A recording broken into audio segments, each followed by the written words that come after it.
मेरी भाभी मेरे भाई से उम्र में बड़ी थी। मेरे भाई ने अपने पसंद की शादी की थी। मेरा भाई परेशान रहता, कमज़ोर होने लगा। अक्सर भाई रात को बाहर सो रहा होता और भाभी के कमरे से आवाज़ें आती। एक रात भाई बाहर सो रहा था, भाभी की आवाज़ कमरे से आ रही थी। जब मैं कमरे में चली गई तो मेरी चीखें निकल गई, क्योंकि मेरी भाभी दरअसल मेरा भाई मुझसे उम्र में बड़ा था। वो बहुत ही खूबसूरत था, पढ़ा लिखा था, नौकरी भी अच्छी थी, सब कुछ था। घर में भी जब उसकी शादी की बातें चलना शुरू हुई तो उसने कह दिया कि वो एक लड़की को पसंद करता है और उसी से शादी करेगा। मेरे माँ बाप पुराने सोच वाले नहीं थे, इसलिए उन्होंने खुशी खुशी हामी भर दी कि जहाँ आप चाहोगे वहीं शादी होगी। हम लोग जब रिश्ता देखने के लिए गए तो सभी को मायूसी हुई। वो लड़की खूबसूरत तो बहुत थी, लेकिन भाई से उम्र में बड़ी थी। माँ बाप ने बहुत कोशिश की कि भाई को समझा सके कि बड़ी उम्र वाली लड़की से शादी करना ठीक नहीं है, लेकिन मेरे भाई की एक ही जिद थी कि वो शादी करेंगे तो इसी लड़की से करेंगे, नहीं तो वो शादी ही नहीं करेंगे। जिससे तंग आकर आखिर हम लोग रिश्ता लेकर चले गए।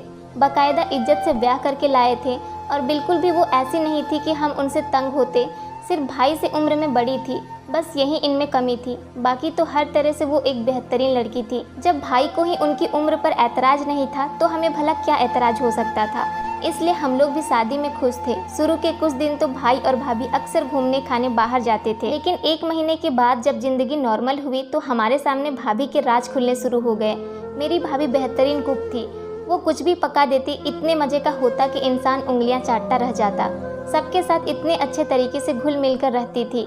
मुझे भी छोटी बहन की तरह प्यार करती थी। मम्मी पापा का बहुत ज़्यादा ख्याल रखती थी।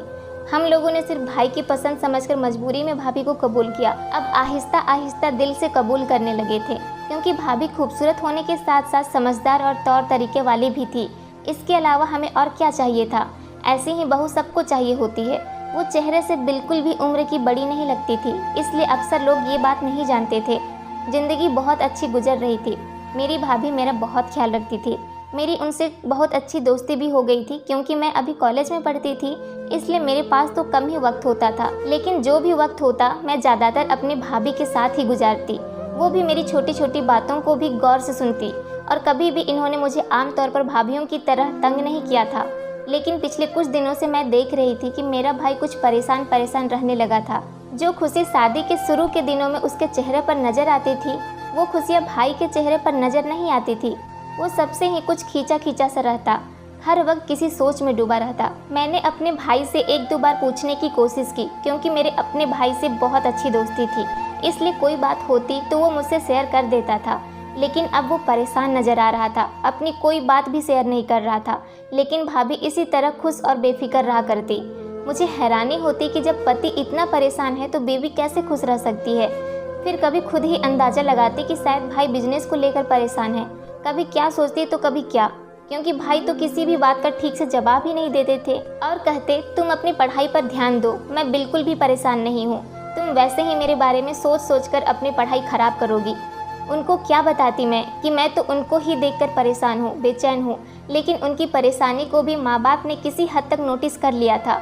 मेरे भाई किसी को भी कुछ भी नहीं बताते थे, क्योंकि मेरी अपनी भाभी से भी बहुत अच्छी दोस्ती थी। इसलिए मैंने भाभी से कहा, आप ये बताइए कि भाभी को क्या परेशानी है जो उनके चेहरे से भी जाहिर होती है। वो किसी को कुछ भी नहीं बताते। भाभी ने कहा, मुझे भी कुछ नहीं बता रहे, क्योंकि कई बार मैं कोशिश कर चुकी हूँ उनसे पूछूं, लेकिन वो मुझे कुछ नहीं बता रहे। भाई की परेशानी की वजह से हम लोग अभी कुछ परेशान थे कि दिन ब दिन भाई कमज़ोर होना शुरू हो गए। वो शादी के पहले वाले भाई तो जैसे गुम हो गए थे। अब तो ऑफिस के बाद सबके साथ बैठकर खाना खाते और खामोशी से एक कमरे में जाकर लेट जाते। पहले की तरह ना ही सबके साथ बैठते, हंसते, मजाक करते, ना ही पहले की तरह पापा के साथ बैठकर बिजनेस डिस्कस किया करते। भाई की सेहत दिन ब दिन गिरती जा रही थी। भाई की गिरती सेहत ने सारे घर वालों को परेशान कर दिया था। अब पापा ने तो भाई से जिद शुरू कर दी थी। कहा कि मैं तुम्हें डॉक्टर को दिखा कर लाता हूँ, लेकिन भाई ना ही डॉक्टर के पास जाते, ना ही अपनी परेशानी की वजह बताते। लेकिन इस सब में जो इंसान बहुत खुश और बेफिक्र था वो थी मेरी भाभी।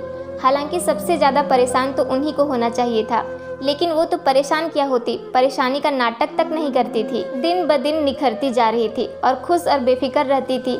जैसे जैसे भाई की सेहत जवाब दे रही थी, भाभी की सेहत बेहतर होती जा रही थी।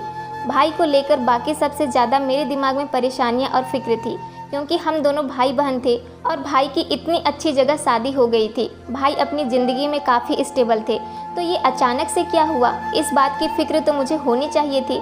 इसलिए मैं भाई के हालात को लेकर परेशान रहती थी। मेरे माँ बाप भी तो परेशान होंगे ही, लेकिन वो हम पर जाहिर नहीं होने देते थे। भाई की हालत दिन ब दिन बिगड़ती जा रही थी। मेरे पेपर्स होने वाले थे, इसलिए मैं देर रात तक पढ़ती रहती थी। एक दिन रात को पढ़ते हुए मुझे भूख महसूस हुई। मैं अपने कमरे से बाहर आई। मैंने देखा भाई सोफे पर सो रहे थे। मुझे बड़ी हैरानी हुई थी कि वह यहाँ क्या कर रहे हैं, अपने कमरे में क्यों नहीं सो रहे। लेकिन फिर मैं ये सोचकर खामोश हो गई कि शायद तबीयत की वजह से भाई बाहर सो रहे हैं, क्योंकि इंसान की तबीयत खराब हो तो उसे बंद कमरे में घुटन होने लगती है। उस वक्त ना मैंने भाई को जगाया, ना ही इस बात को इतना सीरियस लिया। वापस अपने कमरे में चली गई। लेकिन अब मैं रोजाना ही रात में देर तक जागती थी, इसलिए मुझे अक्सर ही भाई बाहर सोफे पर या बाहर सहन में सोए हुए नजर आते थे। लेकिन मैं इस बात का जिक्र ना ही अपने माँ बाप से करती थी, ना ही किसी और से, क्योंकि मैं नहीं चाहती थी कि भाई के बारे में यह जानकर मेरे माँ बाप ज़्यादा परेशान हो, क्योंकि पहले ही वो भाई की गिरती सेहत से परेशान थे। मेरा और भाई का कमरा बिल्कुल साथ साथ था, इसलिए मुझे अक्सर ही आवाज़ें आया करती थी। ये मेरे लिए नॉर्मल बात थी, क्योंकि जब दो लोग कमरे में हो तो वो बात करते हैं। लेकिन कभी कभार तो ऐसा होता कि मुझे उनके कमरे से बातें की आवाज़ें आती, लेकिन जब मैं उठकर बाहर जाती तो भाई मुझे बाहर सोए हुए नजर आते। मैंने खुद से ये मान लिया था कि भाई जाग रहे होते हैं, इसलिए वो दोनों बातें कर रहे होते हैं, या अगर भाई उठकर बाहर आते हैं तो भाभी शायद इसका कारण पूछती होंगी, इसलिए दोनों की बातों की आवाज़ आती है। ये बातें अक्सर मैं खुद ही मान लिया करती थी। लेकिन एक दिन ऐसा हुआ कि मैं अपने कमरे में पढ़ रही थी, साथ साथ भाई और भाभी के कमरे से आवाज़ें आ रही थी। मैं जब उठकर बाहर गई तो भाई मुझे बाहर सोफे पर सोए हुए नजर आए। लेकिन मुझे हैरत हुई कि अगर भाई बाहर सो रहे थे तो कमरे में फिर कौन है। लेकिन जब मैं कमरे की तरफ गई तो वहाँ से कोई आवाज़ नहीं आ रही थी। मैंने खुद से यह मान लिया कि भाई अभी बाहर आकर सोए होंगे और वापस अपने कमरे में चली गई। लेकिन अक्सर ऐसा होता कि आवाज़ें आ रही होती, भाई बाहर सोए हुए नजर आते। और अब तो भाई अपने कमरे में नहीं सोते थे, ये बात मेरे माँ बाप को भी पता चल गई थी। लेकिन मैंने भाभी से पूछ ही लिया कि भाई अपने कमरे में क्यों नहीं सोते और रात को अक्सर आपके कमरे से आवाज़ें आ रही होती है। उसने कहा कि हमारे भाई को न जाने क्या हुआ है, उनका दिल कमरे में घबराने लग जाता है, अक्सर रात को उठकर बाहर चले जाते हैं। हम लोग कभी बात कर रहे होते हैं तो तुम्हें आवाज़ आती होगी। ऐसी बात नहीं थी कि मैं इस पर ज़्यादा सोचती, इसलिए मैंने बात टाल दी। कुछ ही दिन गुजरे होंगे, एक दिन मैं रात को उठकर बाहर आई तो भाई रोज़ की तरह वैसे ही बाहर सो रहे थे। और इस दिन मज़े की बात ये थी कि मैं पढ़ भी नहीं रही थी, बल्कि मैं भी टाइम से सो गई थी। बस वैसे ही आधी रात को मेरी आँख खुली तो प्यास महसूस हुई। इस वजह से मैं किचन में गई तो भाभी के कमरे से बातों की आवाज़ आ रही थी। अब तो मुझे बहुत ज़्यादा हैरानी हुई कि भाई तो मेरे सामने बाहर वाले कमरे में सो रहे हैं, तो फिर अंदर वाले कमरे में कौन है। इसलिए मैं चुपके से कमरे की तरफ बढ़ी और जैसे ही मैंने दरवाज़ा खोला, अंदर के दृश्य ने मुझे चीखने पर मजबूर कर दिया। लेकिन मैंने बड़ी मुश्किल से मुंह पर हाथ रखकर अपनी चीख कंट्रोल कर लिया और उल्टे कदमों वापस अपने कमरे की तरफ पलट गई। मैंने सोच लिया कि ये बात मैं अपनी माँ को बता दूंगी, क्योंकि इनके अलावा मैं किसी को नहीं बता सकती। लेकिन उससे अगले दिन मेरा बहुत ज़रूरी टेस्ट था। मैं जल्दी कॉलेज चली गई। वापस आई तो मालूम हुआ कि भाई की तबीयत बहुत ख़राब हो गई है, उन्हें अस्पताल ले गए हैं। इसलिए वो बात मेरे ध्यान से उतर गई। भाई 2 दिन भर्ती रहने के बाद घर वापस आ गए। डॉक्टर ने बताया कि उन्हें खून की बहुत ज़्यादा कमी हो चुकी है। मैं ये बात किसी को नहीं बता सकती थी कि मेरे भाई को खून की कमी हो गई है, क्योंकि मैं ये रात जान गई थी अगर किसी को इसकी भनक भी पड़ जाती तो भाई वाली हालत मेरी भी होती। मेरी माँ ब्लड प्रेशर की मरीज़ थी, इसलिए मैं उनको कुछ नहीं बता सकती थी। भाई तो पहले ही इस हालत में था कि उसको कुछ कहना या ना कहना बराबर था, क्योंकि वो सब कुछ जानता था और पापा से कुछ ऐसा कहना मेरे लिए मुमकिन नहीं था। इसलिए मैंने अपने ज़ुबान पर कर्फ्यू लगा लिया। आखिर मैं इंसान हूँ, कोई भगवान तो नहीं। इसलिए मेरा रवैया अपनी भाभी के साथ बदलना शुरू हो गया। अब मैं उनसे कतराने लगी, लेकिन उन्हें तो शायद किसी की परवाह भी नहीं थी। वो वैसे ही हंसती खेलती सारे घर में घूमती फिरती सबका ख्याल रखती। इससे पहले तो मैंने भी कभी इन मामलों पर गौर नहीं किया था, लेकिन जब से मैं उनके हरकतों पर नज़र रखना शुरू कर दी, मेरी भाभी अपने कमरे में किसी को जाने नहीं देती थी। वैसे भी किसी को क्या काम कि उनके कमरे में जाए। कमरे की सफाई वो खुद किया करती। भाई बाहर बैठकर सबसे बातें कर लिया करता। वो बाहर ही सोया होता था, इसलिए उनके कमरे में जाना तो मुमकिन ही नहीं था। लेकिन फिर भी जब भाभी कमरे से बाहर आती तो कमरे का दरवाज़ा बंद करके आती, और अगर अंदर होती तो भी उनके कमरे का दरवाज़ा बंद होता। इससे पहले मैंने गौर ही नहीं किया, लेकिन अब मैं कोशिश करती कि उनकी गैर मौजूदगी में एक बार उनके कमरे से घूम आऊँ, ताकि मेरे पास कोई सबूत हो।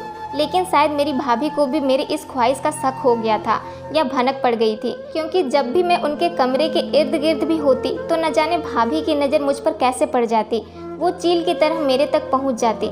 बस कोई बहाना नहीं रहता था कि मैं उनके कमरे में जाऊं।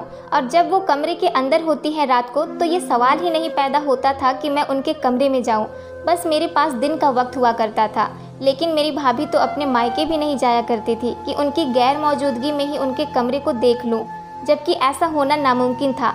आहिस्ता आहिस्ता अब भाई की सेहत ठीक होना शुरू हो गई। उनकी सेहत जो दिन ब दिन गिर रही थी, वह दोबारा से अपनी पोजीशन पर आने लगी और भाई फिर से मेरे पुराने वाले भाई बनते जा रहे थे। लेकिन उनके बाहर सोने वाली आदत अभी भी खत्म नहीं हुई थी। वो अब भी अक्सर बाहर ही सोए होते थे। आखिर एक दिन मेरी भाभी की माँ बीमार थी। वो अपनी माँ को देखने गई तो मुझे उनका कमरा देखने का मौका मिल गया। उसे अच्छी तरह से देखने के लिए मैंने बाकायदा कॉलेज से छुट्टी ले ली और घर के कामों को ख़त्म करने के बाद सफाई के बहाने भाभी के कमरे में चली गई, क्योंकि माँ बाप को मैं इस बात की हवा भी नहीं लगने दे सकती थी। जो कुछ मैं इस कमरे में देख चुकी थी, उसके बाद मैं बिल्कुल भी नहीं चाहती थी कि मेरे माँ बाप को जरा भी किसी किस्म का शक हो। इसलिए मैं भाभी के कमरे में सफाई के लिए गई। उनका सारा कमरा छान मारा, लेकिन कुछ नहीं मिला। सिर्फ भाभी की अलमारी लॉक थी और उसको खोलने के लिए चाबी मुझे कहीं नहीं मिली। मेरी बेचैनी खत्म नहीं हो रही थी। मैं जानती थी कि उस रात जो मैंने देखा वो मेरी नज़र का धोखा नहीं था। मुझे वहाँ से कुछ न मिला, इसलिए मुझे वहाँ से बाहर आना पड़ा। मेरी भाभी की माँ की तबीयत कुछ ज़्यादा ही ख़राब हो गई थी। इसी वजह से वो कुछ ज़्यादा दिन मायके में रही और 2 दिन मेरे भाई ने जैसे बहुत सुकून से गुजारे थे। वह अपने कमरे में सोते थे, कभी भी उन्हें बाहर सोते हुए नहीं देखा। इसलिए मुझे अंदाज़ा हो गया कि वो भाभी की वजह से ही बाहर आकर सोते हैं। लेकिन मेरे भाई चुप क्यों हैं? वो किसी को कुछ बताते क्यों नहीं हैं? ज़रूरी था कि मैं भाई से बात करूं। एक दिन शाम को जब भाई बाहर लॉन में बैठे हुए थे तो मैं भी उनके पास चली गई। मैंने कहा कि मैं जानती हूँ जो आप सबसे छुपा रहे हैं। आप भाभी की वजह से कमरे में नहीं सोते, लेकिन बात क्या है? आप क्यों अपने माँ बाप को इस बारे में कुछ नहीं बता रहे? भाई ने कहा, तुम मुझे बताओ कि मैं कैसे माँ बाप से बात करूँ। तुम लोग मुझे इस शादी से मना कर रहे थे। उस वक्त मैं जिद कर रहा था और अब मैंने जिद करके शादी की तो अपनी शादी को निभाना भी मुझे ही पड़ेगा। मैंने भाई से पूछा कि भाभी का क्या मामला है। अक्सर रात को उनके कमरे से आवाज़ें आ रही होती है। कुछ अजीबोगरीब किस्म की हरकतें करते भी मुझे वो 2 बार नज़र आई है। इसके बाद भाई ने कहा कि तुम्हें तो 1-2 बार नज़र आई है, मुझे रोज़ ही नज़र आती है। लेकिन इसका मामला क्या है ये मुझे भी नहीं मालूम। इसके किरदार पर उंगली भी नहीं उठा सकता, क्योंकि मेरी पसंद है और सिर्फ पसंद ही नहीं, मेरी इज्जत भी है। अगर मैं उसके किरदार पर उंगली उठाऊं तो उंगली मुझ पर भी उठेगी। जहां तक बात है बाहर सोने की, तो रात को मुझे कुछ होश ही नहीं रहता कि मैं कहाँ हूँ। सुबह उठता हूँ तो मैं सोफे पर सो रहा होता हूँ। मुझे नहीं पता कि क्या होता है, वो ये सब कुछ क्यों करती है। मुझे तो ये भी नहीं पता कि मैं बाहर आकर सोता कैसे हूँ। मैंने भाई से कहा कि हम दोनों को मिलकर इस बात का पता लगाना होगा। भाई ने कहा कि आगे से वो भी कोशिश करेंगे कि बेहोशी वाली नींद ना सोएं, तभी वो कुछ कर सकते हैं उनके बारे में। लेकिन उससे अगली रात जब भाभी मायके से वापस आई तो रात को मैंने बड़ी कोशिश की कि मुझे नींद ना आए, लेकिन रोज़ की तरह मुझे नींद आ गई। जब मेरी आँख खुली तो भाई के कमरे से आवाज़ें आ रही थी। भाई बाहर सोफे पर ही सो रहे थे। मैंने भाई के कमरे का दरवाज़ा खोलने की कोशिश की तो कमरे का दरवाज़ा ना खुला, क्योंकि वो अंदर से लॉक था। मैंने दरवाज़ा बजाया, लेकिन इस डर से कि कहीं आवाज़ मेरे माँ बाप के कमरे तक ना पहुँच जाए या कोई जाग ना जाए, मैंने हल्का सा बजाया, लेकिन उन्होंने दरवाज़ा भी ना खोला। भाई तो बिल्कुल जाग ही नहीं रहे थे, इसलिए मुझे अपने कमरे में जाना पड़ा। दूसरी सुबह हमेशा की तरह ही थी। भाई उठे तो उन्हें कुछ भी याद नहीं था उनको कौन बाहर लेकर आया, और भाभी बिल्कुल नॉर्मल थी। जब मैंने इनसे कहा कि रात को मैंने आपके कमरे का दरवाज़ा बजाया तो उन्होंने कहा कि उन्हें तो कुछ पता ही नहीं है, वो तो सो रही थी। कुछ दिन गुजरे थे कि हम सब एक अजीब बात का सामना करने पर मजबूर हो गए, और वो ये कि उस दिन बहुत अच्छी और खूबसूरत चांदनी रात थी। बाहर का मौसम होने की वजह से पूरा चांद बहुत खूबसूरत लग रहा था। रोज़ की तरह जब हम लोग सोने गए तो थोड़ी देर बाद भाभी के कमरे से इतनी ऊंची आवाज़ आने शुरू हो गई कि मेरे साथ साथ अब मेरे माँ बाप भी जाग गए।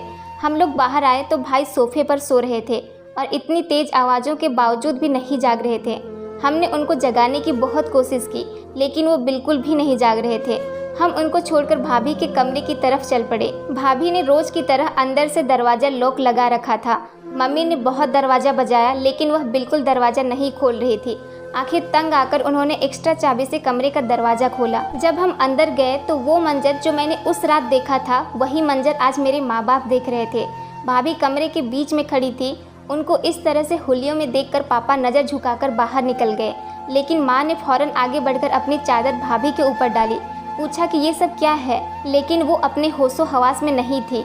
वो तो ऐसे चल रही थी जैसे कोई नाचने वाली हो या कोठे की तवायब। इन्होंने कपड़े भी ऐसे पहने थे जैसे कोई नाचने वाली पहनती है। बिल्कुल इतनी अजीब कपड़े पहने वो लगातार डांस कर रही थी। मुझे तो कुछ समझ नहीं आ रहा था। उधर किचन में पड़ी हुई नींद की गोलियां उठाई और पानी में मिलाकर भाभी को पिला दी। वह सो गई। सुबह जब वो उठी, अपने आप को इस हुलियों में देखकर वो हैरान होने लगी। उधर भाई तो खुद हैरान थे कि रात को इतनी आवाज़ें आती रही, इतना हंगामा रहा, तो उनकी आंखें क्यों नहीं खुली। भाभी की हकीकत सबके सामने आ गई। इसलिए मैंने मम्मी को दबे शब्दों में बता दिया कि ये सब मैं बहुत दिन पहले भी देख चुकी हूँ। इस पर मेरी मम्मी ने कहा कि उन्हें भाभी के माँ बाप से बात करनी होगी।